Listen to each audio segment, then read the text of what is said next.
Halo pemirsa, salam jumpa kembali dengan saya Anto di Accurate Online Channel. Kali ini saya akan membahas sesuai judul, yaitu cara mencatat pembelian fixed asset secara kredit dan menginputnya ke Accurate Online gitu. Untuk ini seperti biasa, kita loginnya di accurateonline.id, nyambung semua, tidak ada spasi. Lalu kita klik login.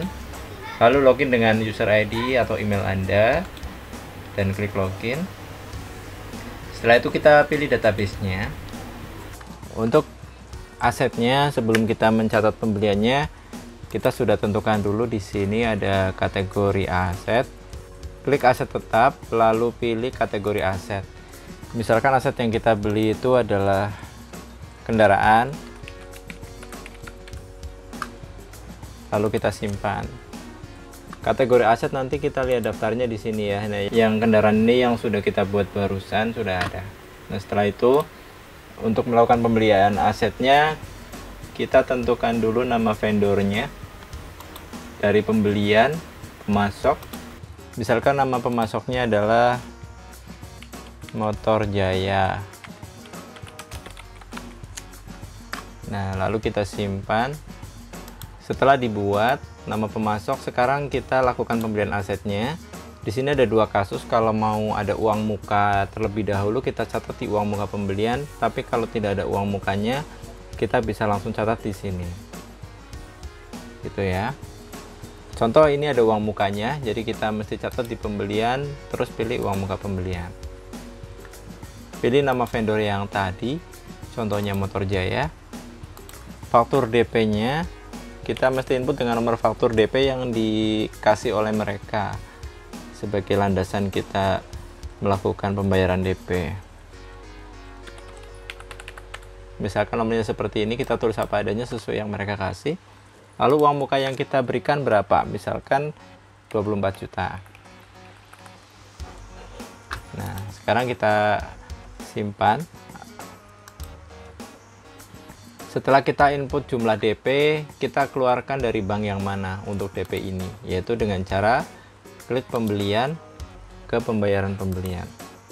Kita bayar DP Motor Jaya yang tadi pakai bank kita yang mana gitu ya. Sebagai contoh kita pilihnya keluarkan dari bank BCA kita, lalu kita pilih yang faktur DP tadi yang 24 juta ini, kita bayarkan 24 juta.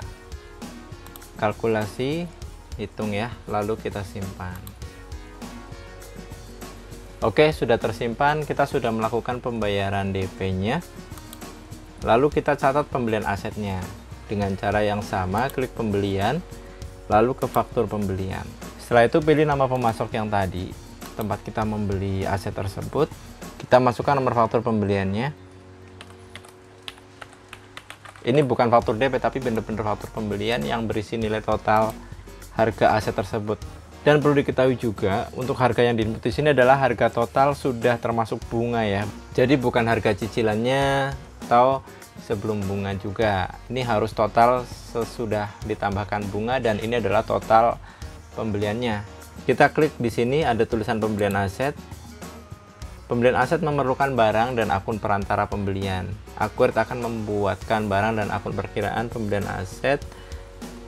Ini muncul kalau Anda baru sekali ini melakukan pembelian aset ya, tetapi kalau nanti membeli aset baru lagi nggak akan muncul ini. Ini dipilih ya. Lalu nama aset yang dibeli apa? Misalkan Toyota Avanza. Lalu harganya masukkan, ini adalah harga yang totalnya plus bunga, dan ini harga sebelum dipotong DP. Misalkan 120 juta nih ya. Oke, ini adalah harga total yang sudah ditambahkan dengan bunganya, dan ini adalah harga yang belum dipotong DP. Dan kalau ada PPN silahkan centang PPN-nya, tapi kalau nggak ada PPN ini bisa dihilangkan seperti itu ya. Lalu kita lanjutkan. Setelah itu, karena kita tadi ada DP-nya, kita klik ambil, pilih uang muka yang ini 24 juta, kita lanjut. Ini sudah masuk ke sini nilai uang mukanya dan totalnya 120 juta. Lalu kita simpan. Sekarang coba kita lihat di laporan. lalu ke daftar laporan hutang. Di sini ada faktur belum lunas, lalu kita klik OK. Ini ada hutang kita ya. Jadi yang tadi nilai pembelian asetnya 120 juta sudah di DP-in 24 juta. Jadi sisa hutang kita sebenarnya tinggal 96 juta. Nah, untuk yang sisa hutang ini kita akan cicil berapa kali? Misalkan kita akan cicil sebanyak 24 kali, maka per bulannya adalah kita bayar 4 juta ya. Bagaimana cara mencatat cicilannya? Kita nanti mencatat cicilannya adalah melalui pembelian ke pembayaran pembelian. Kita bisa pilih nama vendor yang tadi, lalu kita gunakan bank mana yang dipakai untuk bayar cicilan, lalu kita ambil atau pilih di sini faktur yang ini ya, tinggal 96 juta tadi. Terus kita input nilai pembayarannya per bulan, yaitu 4 juta. Ini dilakukan setiap bulan ya nanti, secara manual seperti ini. Lalu kita klik hitung nilai pembayaran, setelah itu kita simpan. Masih ada satu pekerjaan lagi untuk mengalokasikan aset ini, yaitu kita ke aset tetap, lalu ke aset tetap, kita lihat daftar yang hijau ini. Nah, ini adalah Toyota Avanza, terbuat otomatis masuk sebagai draft di Accurate Online karena kita input pembelian aset tadi ya melalui faktur pembelian. Caranya kita klik aja dibuka. Terus di sini kalau tanggal beli dan tanggal pakainya itu berbeda, tanggal pakainya bisa diubah ke tanggal pakainya kapan. Tetapi kalau misalkan sama saja ya tidak masalah. Ini tidak usah diubah. Terus ini aset tidak berwujud, jangan dicentang karena ini ada wujudnya ya, Toyota Avanza.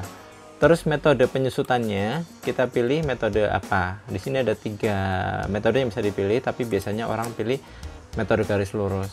Terus akun aset ini dianggap sebagai apa? Karena ini adalah kendaraan, otomatis ya kita pilihnya kendaraan. Kalau kalian beli gedung ya gedung gitu ya, sesuaikan saja. Terus akumulasi penyusutannya juga bisa disesuaikan. Yang kendaraan, akun bebannya adalah beban penyusutan kendaraan. Yang ini. Lalu umur asetnya ini akan disusutkan berapa tahun. Kalau sesuai pajak biasanya untuk kendaraan adalah 4 tahun. Terus kita ke informasi lainnya. Aset ini masuk ke kategori aset apa? Yaitu ke aset kendaraan yang tadi sudah kita buat di awal.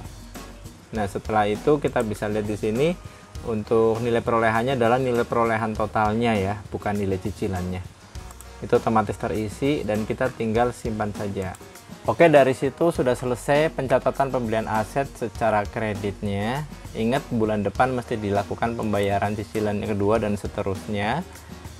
Lalu untuk menyusutkannya nanti di akhir bulan lakukan di perusahaan, lalu pilih proses akhir bulan. Fungsi dari proses akhir bulan ini adalah untuk menyusutkan aktifat tetap secara otomatis. Jadi begitu kita simpan ini otomatis akan terjurnal beban penyusutan kendaraan pada akumulasi penyusutan kendaraan dengan nilai yang sudah dihitung otomatis oleh Accurate secara tepat dan akurat ya. Cukup sekian videonya, jangan lupa subscribe channelnya jadi bisa mendapatkan notifikasi jika ada video bermanfaat lainnya. Terima kasih, selamat bekerja kembali.